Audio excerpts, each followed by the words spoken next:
ঈদকে ঘিরে প্রতি বছরই বাজারে আসে নতুন টাকা। এবছর নতুন টাকায় আসবে নতুন ডিজাইনও। ঈদুল আজহার আগে পরে ধাপে ধাপে বাজারে আসবে এইসব নতুন ডিজাইনের নোট।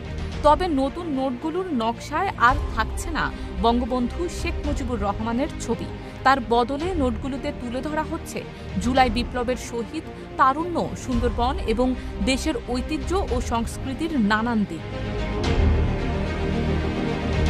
বাংলাদেশ ব্যাংক সূত্রে জানা গেছে ২৭ মে বাজারে আসছে নতুন ২০ টাকার নোট, যাতে থাকবে কান্তজিউ মন্দির ও একটি বৌদ্ধ মন্দিরের ছবি।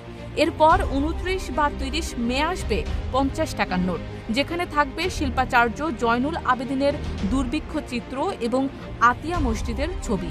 এছাড়া ২ জুন বাজারে ছাড়া হবে ১০০০ টাকার নোট, যাতে দেখা যাবে বঙ্গভবন ও জাতীয় স্মৃতিসৌধের প্রতিকৃতি। বাংলাদেশ ব্যাংকের মুখপাত্র ও নির্বাহী পরিচালক আরিফ হোসেন খান জানিয়েছেন, নতুন নোটগুলোর ডিজাইন চূড়ান্ত করা হয়েছে এবং এর ছাপার কাজ শুরু হয়েছে। তিনি বলেন, এবার কোনো নোটেই মানুষের সম্পূর্ণ ছবি রাখা হয়নি, বরং নকশায় তুলে ধরা হয়েছে শহীদদের আত্মত্যাগ, তারুণ্যের প্রতীক, প্রাকৃতিক ও সাংস্কৃতিক বৈচিত্র্য।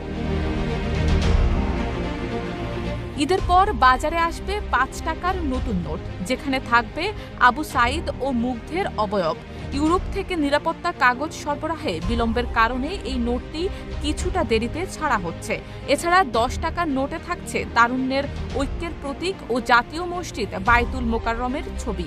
১০০ টাকার নোটে দেখা যাবে ইউনেস্কোর স্বীকৃত সুন্দরবনের চিত্রাহরিণ ও রয়্যাল বেঙ্গল টাইগার, যা সরকার পরিবর্তনের পর নোট রূপান্তরের প্রতীক হিসেবে বিবেচিত হচ্ছে।